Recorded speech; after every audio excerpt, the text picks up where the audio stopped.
Sean, thanks so much for your time today. You lead our consumer markets regulatory and compliance practice, and I know that you've recently done some analytics on market trends. Can you share what you're seeing in the industry? Absolutely. And thank you, Amanda. It's great to see you.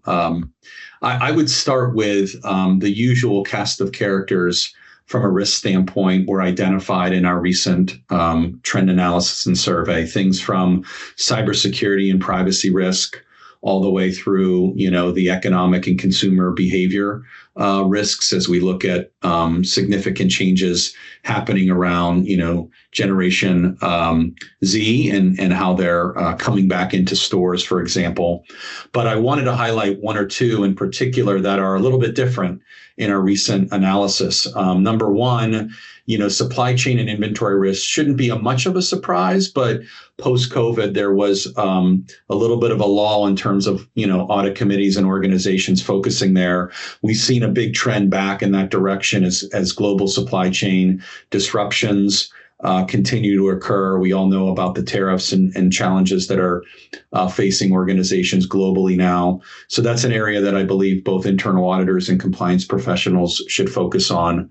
The second one that's also incredibly important is thinking about those consumer behaviors and how does an internal auditor or a compliance professional think about the shifts in consumer preferences. And the area where I'm finding a lot of executives and compliance leaders touching on is really around not only the preferences, but the loyalty and how to sustain a consumer in terms of their buying decisions and focusing very much on their favorite stores. How do they come in? We're seeing a lot of tracking happening of those individuals from place to place.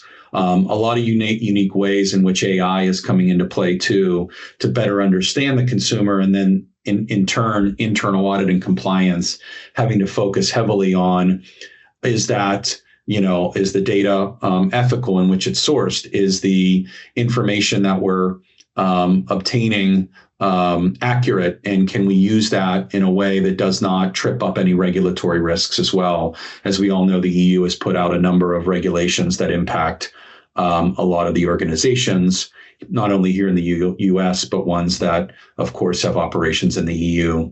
Perfect. And a good plug for our upcoming May webcast that we're going to hold on responsible AI and those new EU regulations. So appreciate that, Sean, and thanks so much for the time today. Thank you.